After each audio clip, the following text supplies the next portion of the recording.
தமிழ்நாட்டின் அரணாக, கேடயமாக, கவசமாக விளங்கிக் கொண்டிருக்கும் தமிழ்நாடு முதலமைச்சர் மாண்புமிகு ஸ்டாலின் அவர்களுக்கும், அவருடன் தோளோடு தோள் நின்று போர்ப்படை தளபதியாக விளங்கும் துணை முதலமைச்சர் உதயநிதி ஸ்டாலின் அவர்களுக்கும், மற்றுமுள்ள அமைச்சர் பெருமளுக்கும், சட்டமன்ற உறுப்பினர்களுக்கும், அதிகாரிகளுக்கும், மக்கள் அனைவருக்கும் என்னுடைய முதல்கண் வணக்கத்தை தெரிவித்துக் கொள்கிறேன். இவங்களுடைய சாதனை எல்லாம் பார்க்கல ரொம்ப எனக்கு வியப்பா இருக்குது. நான் உங்களுக்கு முன்னாடி நிற்கும் போது கொஞ்சம் உயரமா இருக்கிறதுனால உயரமா தெரியுறேன். இல்லாட்டி உங்களுடைய சாதனைக்கு முன்னாடி நான் இவ்வளவுதான்.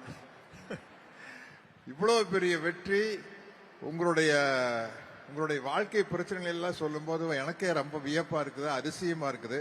எந்த அளவுக்கு மனதைரியத்தோட நீங்க உறுதியோட வாழ்க்கையில உழைச்சிருந்தீங்கன்னா இந்த அளவுக்கு வந்திருக்க முடியும் அப்படின்னு நினைக்கிறேன். ஏன்னா எனக்கு இது புரிஞ்சுக்க முடியல. நான் கொஞ்சம் வசதியான குடும்பத்தினுடைய பின்புலத்திலிருந்து வந்ததுனால உங்க கஷ்டங்களை எல்லாம் நேரில் பார்த்து தெரிஞ்சுக்க முடியாது. நீங்க சொல்லும் போது எனக்கு வியப்பா இருக்குது. எப்படி இந்த அளவுக்கு தைரியமா இந்த மாதிரி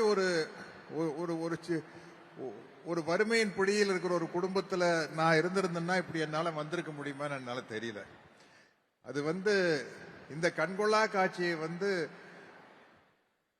பார்ப்பதற்கு இங்கு தந்தை பெரியாரும், அண்ணாவும், முத்தமிழறிஞர் டாக்டர் கலைஞர் அவர்களும் இல்லையே என்ற வருத்தம் தான். ஏன்னா அவங்க கண்ட கனவுதான் இது. உங்களுக்கு தெரியாது, இது இதனுடைய திராவிட மாடல் அரசு, திராவிட சித்தாந்தத்திற்கும் உங்களுக்கு எல்லாத்துக்கும் கடவுள் நம்பிக்கை இருக்கும், அது தனி விஷயம். ஆனா உங்களுடைய முன்னேற்றம் என்பது இந்த திராவிட சித்தாந்தத்திலிருந்து தான் ஆரம்பிக்குது. அது 100 வருஷத்துக்கு முன்னாடி நீதி கட்சி காலத்திலிருந்து ஆரம்பிச்ச விஷயம். முத்துலட்சுமி ரெட்டி அப்படிங்கிற ஒருத்தர் தான் ஒரு மிகப்பெரிய சாதனை படைத்த முதல் பெண் மருத்துவர். அதுக்கப்புறம் மூவலூர் ராமாமிர்தம் அம்மா அவர்கள் ஒரு மிகப்பெரிய புரட்சியை செய்து பெண்களுக்காக பாடுபட்டார். இப்படி தொடர்ந்து வந்திருக்குன்னா இன்னைக்கு நீங்க எல்லாம் இந்த அளவு இருக்கிறது காரணம் அதனுடைய வேர் எதுன்னு பாத்தீங்கன்னா இந்த 100 வருட திராவிட சித்தாந்தத்தினுடைய வீச்சு தான் நீங்க எல்லாம். இது நீங்க உங்களுக்கு தெரிஞ்சவங்க கிட்ட கேட்டு தெரிஞ்சுக்கங்க. என்ன நம்ம அந்த வேர்களை நாம புரிஞ்சுக்கிட்டாதான் நாம எந்த அளவுக்கு இந்த திராவிட மாடல் அரசுக்கு துணையாக நிற்க வேண்டும் என்பது உங்களுக்கு தெரியும். எதை பார்த்தும் ஏமாந்து விடாதீர்கள், சாதனைகளின் பக்கம் நில்லுங்கள் என்று கூறி என்னுடைய உரையை முடிக்கிறேன். நன்றி, வணக்கம்.